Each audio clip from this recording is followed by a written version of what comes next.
Good morning, children. I'm back with another video which is still related to diversity in the living organisms. In the previous video, we had seen what are the various living organisms whom we categorize as living and whom we categorize as the non-living. Then what are those characteristics based upon which we are going to be calling one particular object as living and the other one as non-living. Now, when we talk about organisms, living organisms, we have to understand that we need to be classifying them. Means we have to carry out their classification. Okay, and this classification is essential because of a wide diversity that we find in the living organisms. So this diversity from a small ant to a big elephant, well, this is the wide variety of the animals and the wide variety that we find in the plant kingdom. We have to understand that we need to put them into certain groups.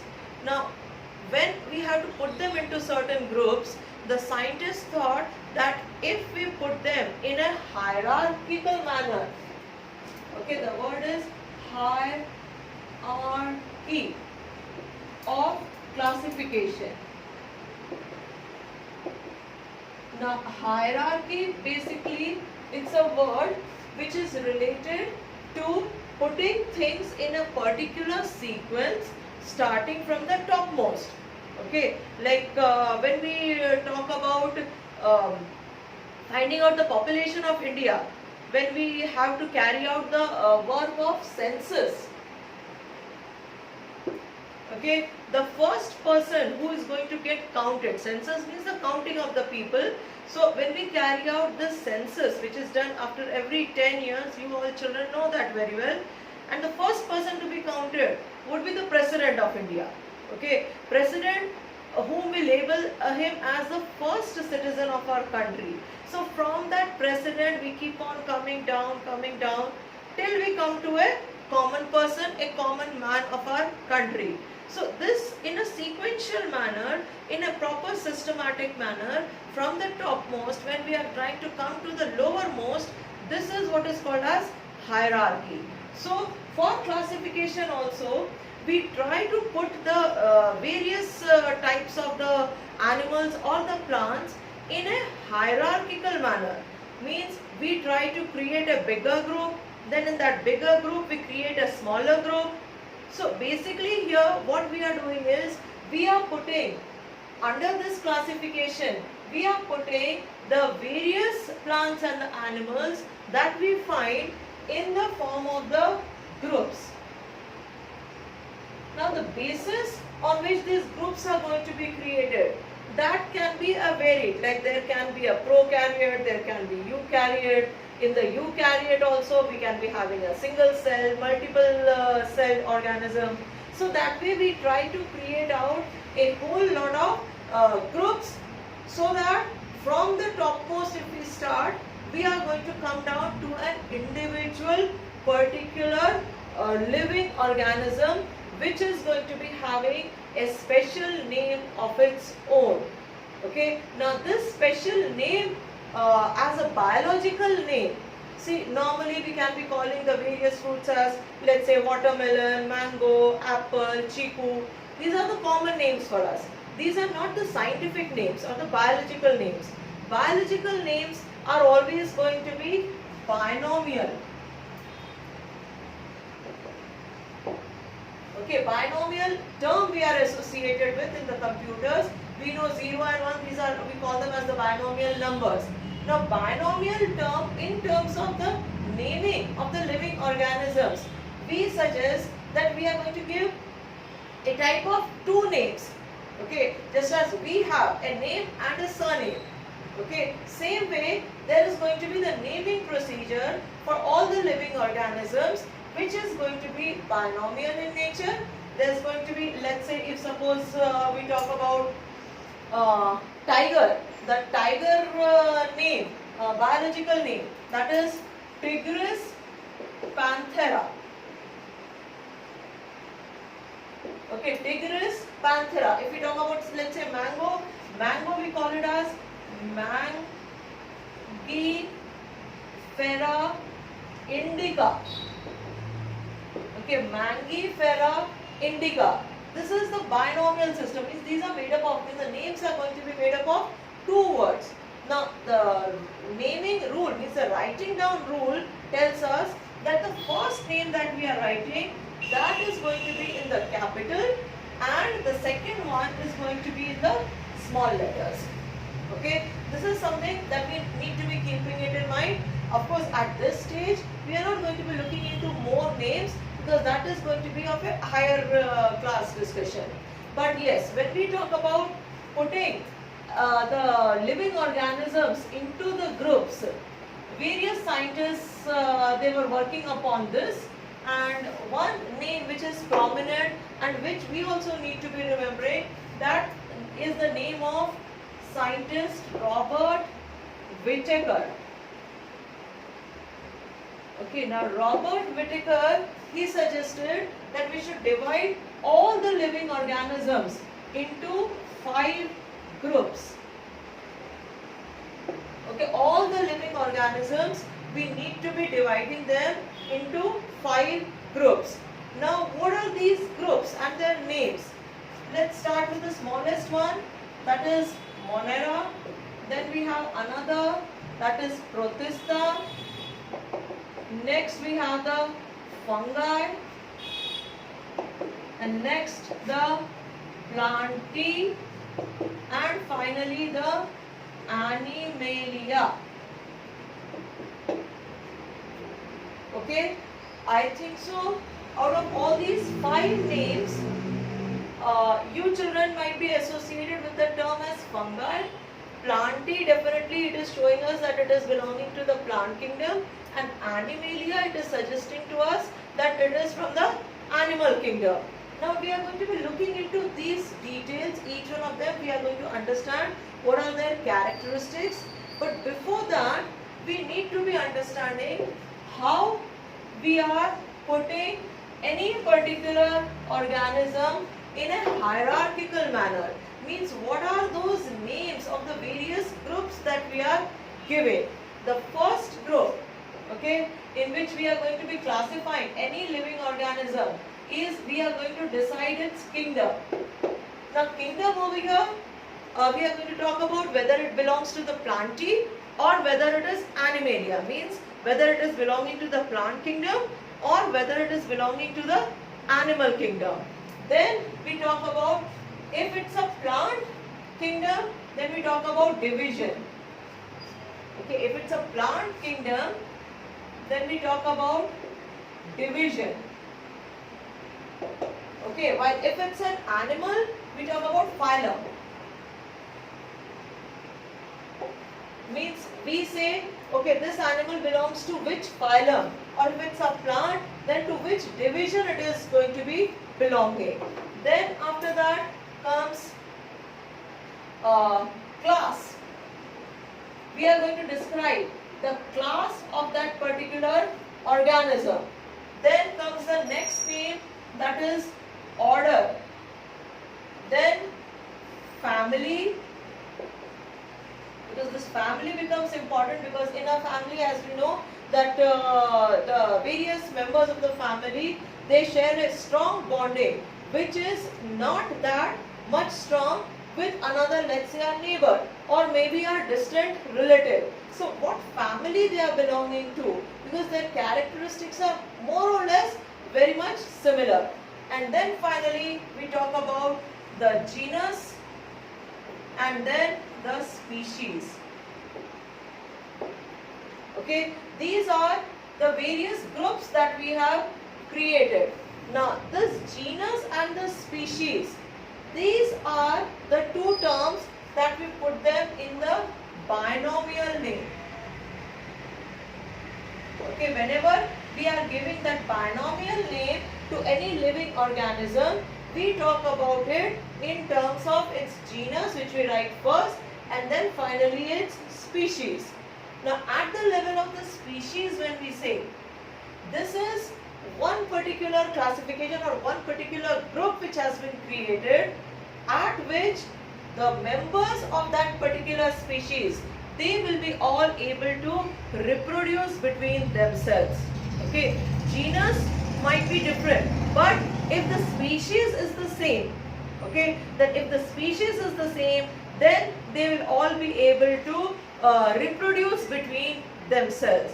But if suppose species is different, genus is the same and the species is different, then that procreation is not going to be possible. Now here, in order to understand this and what sort of complicated names that we are having, okay, I am giving you one example of, and then we are going to be taking that living organism and then giving all the names for all this. That is what is going to be its kingdom, division, class, order, family, everything. Now this is the sequence in which we have to be writing.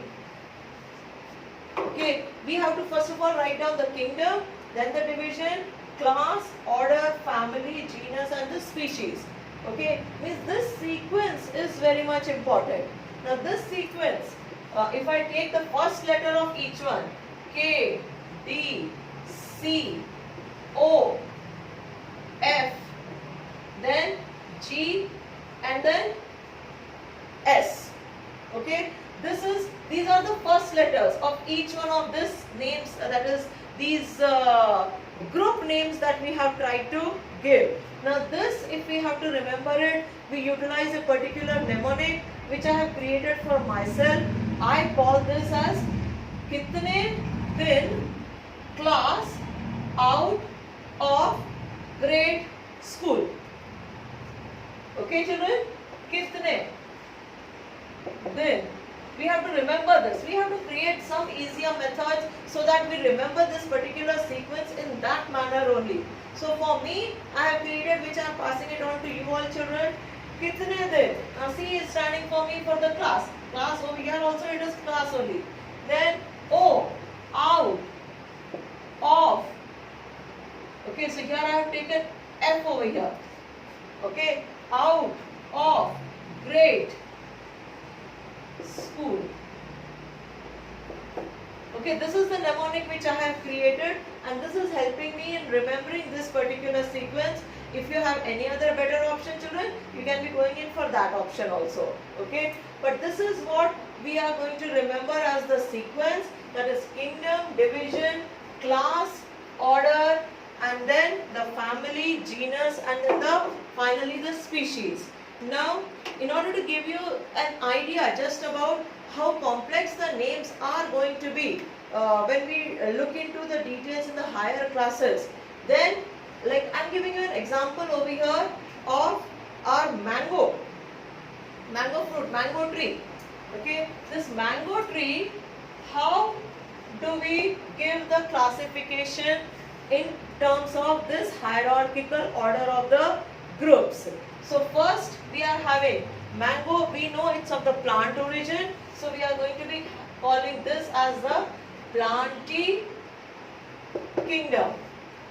Okay, then the division to which this mango belongs, that is called as Magnolia phyta. Okay, Magnolia phyta. Okay, the name, the spelling, okay, you learn the phonetics of that, the spelling is going to come out automatically.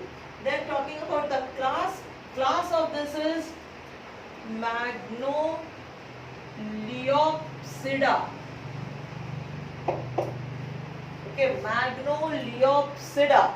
That is what is the class of our luscious, very attractive, very favorite of everybody, that mango fruit, Magnoleopsida.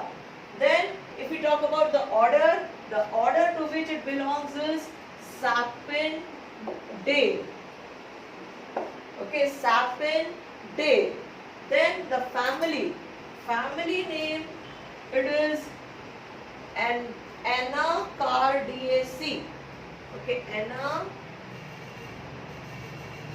Anacardiaceae. Okay, and when we go to the higher classes children, when we we are going to be learning much more and many more examples like this, then we'll be finding that this family names, they always end in this suffix, C, C. Okay, like I remember when I was a student, I remembered that there was one cucumber family. It was called as cucurbitaceae. Means it is always ending into that C, that pronunciation C. C-E-A-E is what is going to be always coming in the end. So family of this mango, that is called as Anacardiaceae.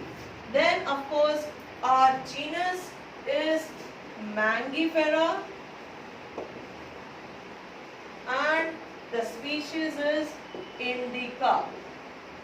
Okay, belonging to India. From there the name Indica is coming off. So this is what is the complete classification of our very favorite fruit, that is mango. Okay, its kingdom is Plantae. Okay, kingdom is Plantae. Then division is Magnoliophyta, class Magnoliopsida, order is Sapindale, family is Anacardiaceae, genus Mangifera, and species is Indica. Okay. Now, in connection with this, if we want to test our brains further, for you the homework is there that you can be finding out such type of classification, let's say of our tiger or ant, or let's say rose. Okay, you can select, and any other thing out of this list also which I have given, anything, but at least one you are going to be posting it to me, so that we understand and we appreciate the difficulty which is existing over here. And this difficulty is existing because of the fact that there is so much diversity in the living organisms, which is excuse me, so much diversity in the living organisms is existing around us. That is why subgroup we go on creating till we come to the end one, that is going to be as the final name of that particular type of the living creature that we are talking about. Alright, now with this much knowledge about the naming of these, now we are going to be looking into the 5 groups which were created by Whitaker, and then let us see how they help us in understanding the classification further. So in that, now we are going to be talking about the first group which is there, that is the first group, that is Monera. Okay, now Monera, the characteristic feature is that the cell organelles not well developed. Okay, cell organelles are not well developed. You can think about as bacteria as an example, where nucleus is there but nucleus membrane is not present. Mitochondria is there but it is just dispersed throughout the cytoplasm. No proper demarcation is present of over there. So these are like the basic fundamental unit. This if you remember, we have studied them, that these are also called as prokaryotes. Okay, the cell type is prokaryote. Okay, that means the cell organelles are not well defined of over there. So that class is Monera. Now the second feature that we can be looking into over here is regarding their nutrition. Okay, nutrition for them, they can be autotrophic or they can be heterotrophic as well. And I am hoping that for you children, the terms autotrophic and heterotrophic, the meanings are very much clear. Autotrophic means they are going to be preparing their own food. Heterotrophics are going to be the one which are going to be dependent on somebody else for the food requirement or the nutrition requirement of their bodies. So these Monera class, okay, Monera group, they can be either heterotrophic or they can be autotrophic as well. So the example is bacteria. Alright, now we move on to the next one, that is Protista. Okay, now this Protista, here we are all having all the eukaryotes. Eukaryotes.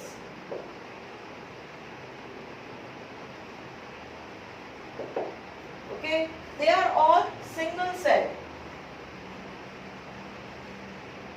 Okay, or unicellular. Okay, in the Protista group, we are having eukaryotes where single cell structure is present. Then they show small type of locomotion on their own, and for the locomotion they are either having a whip-like structure. Okay, whip is a long, slender, thread-like structure which is present, like for example in Euglena. Okay, in Euglena we have, if this is the cell which is representing Euglena, and there is a long thread-like structure. Okay, this is that whip-like structure which is present, which is going to help in its locomotion. Or then there can be hair-like structures which are present in another type of the single cell structure, which we call it by the name of paramecium. Okay, outside it is going to be covered with small hairy structures which are called as cilia. Okay, these hair-like structures are called as cilia. Okay, and the example is paramecium.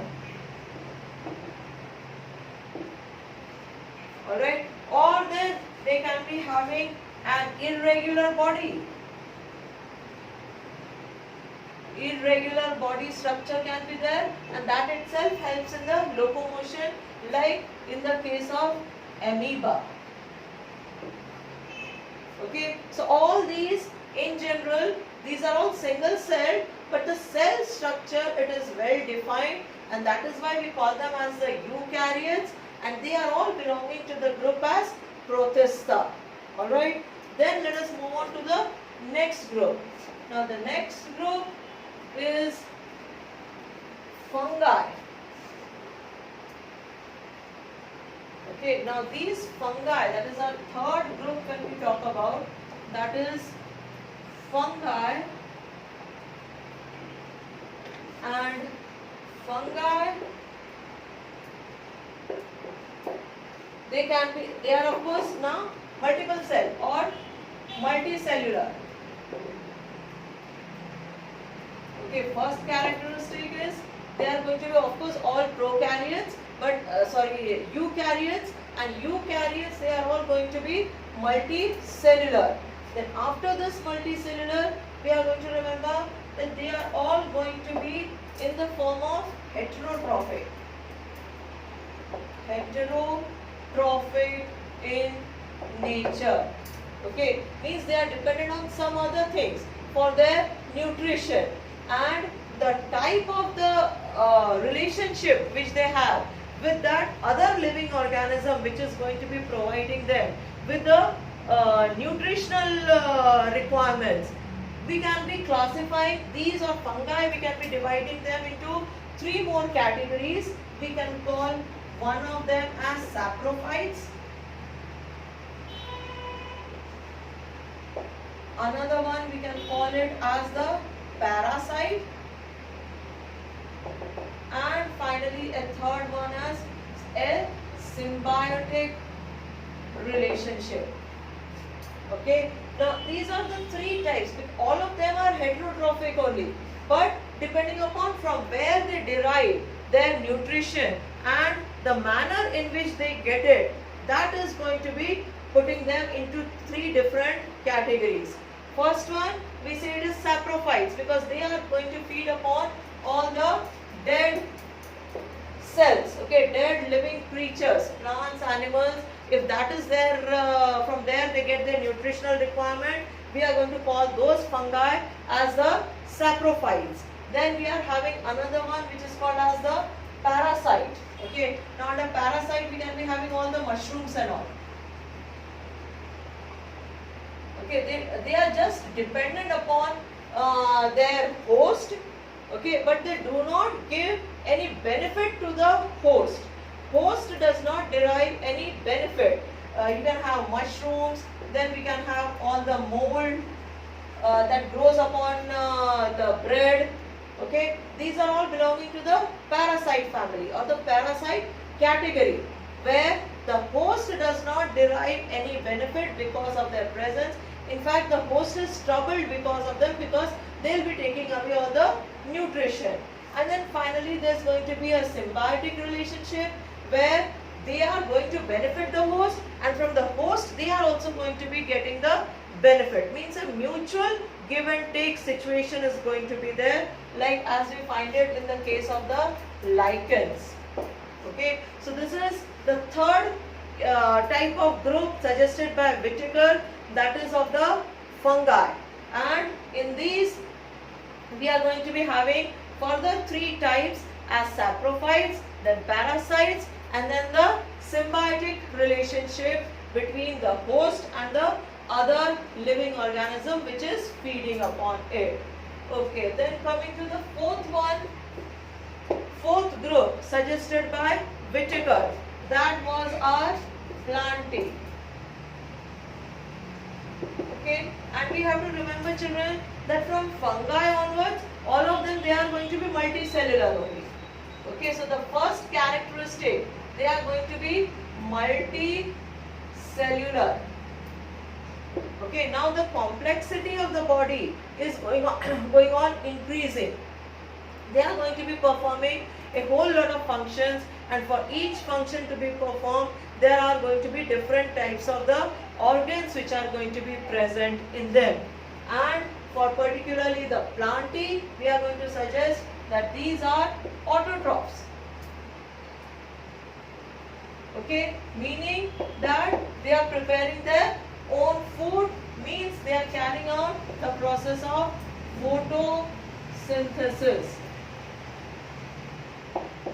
Okay, and you children, you are all well aware of what photosynthesis is and what are the requirements for the photosynthesis and what is the product which is formed as a result of the photosynthesis. So, as an example, in this plantae, we can be having the whole lot of the variety of the plants, the green plants that we come around us.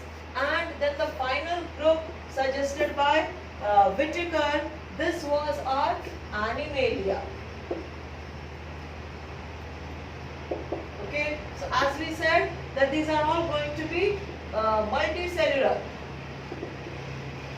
Okay, their characteristic is going to be multicellular, but yes, over here we are going to find that these are all going to be heterotrophs. Means they are going to depend upon the plant body for their nutritional requirement. So these are the 5 groups which were suggested by Whitaker, and in that further plantae and then this Animalia. These are the 2 groups, or we can call them as the 2 kingdoms, which we have to be studying off in detail. Okay, what are the various divisions which are present in plant kingdom? What are the various phyla which are present in the plant kingdom? This is going to be the further study. But right now we are going to be looking into how in a diagrammatic manner this classification can be given off. The classification in the various groups that we have suggested so far, that is the 5 groups that were given by Whitaker, how we can give them in a sort of a flowchart manner. So let's start with the living organisms, because we are talking about the classification of the living organisms. Okay, now living organisms, let us bifurcate them into 2 broad categories. Okay, two broad categories is what we are creating. One of that is going to be the prokaryotes, okay, and the other one we know it is going to be eukaryotes. Okay, now under the prokaryotes we are going to be having the single cell, and the single cell we know that the group name is Monera. Okay, the group name is Monera. While when we talk about the eukaryotes, we can be bifurcating them into two subgroups. One of them is going to be single cell, that is unicellular, or then another group can be multicellular. Okay, single cell or multicellular. And if it is a single cell eukaryote, then we are going to give the name to this group as Protista. Okay, the group name is going to be Protista.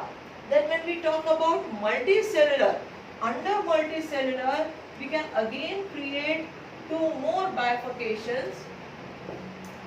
Okay, one with cell wall. Okay, these are all eukaryotes.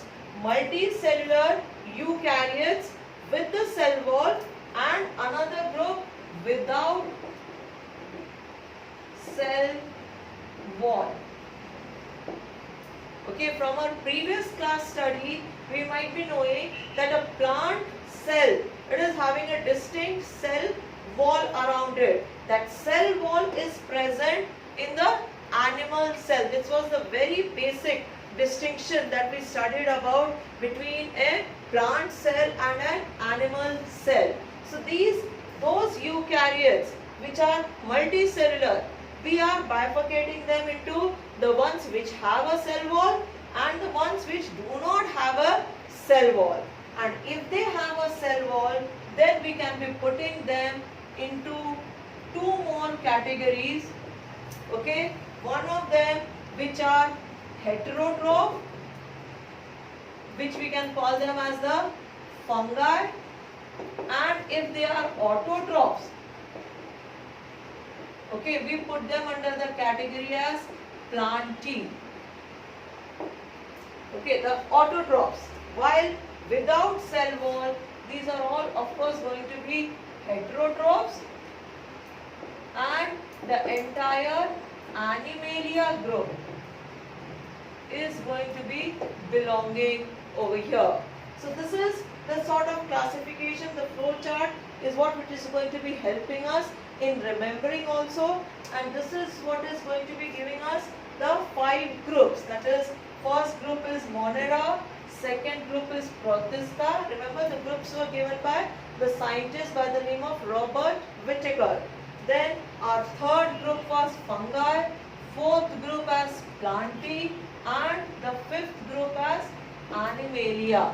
Okay, so these are the 5 groups, and as I said earlier, that our further, the next video which is going to be coming up, we are going to be discussing much more about, in one we are going to be discussing about the plantae, and in the other we are going to discuss about the group as Animalia. Okay, so one by one we are going to be looking about them, further study about the plants and how all plants are going to get included under this particular group only.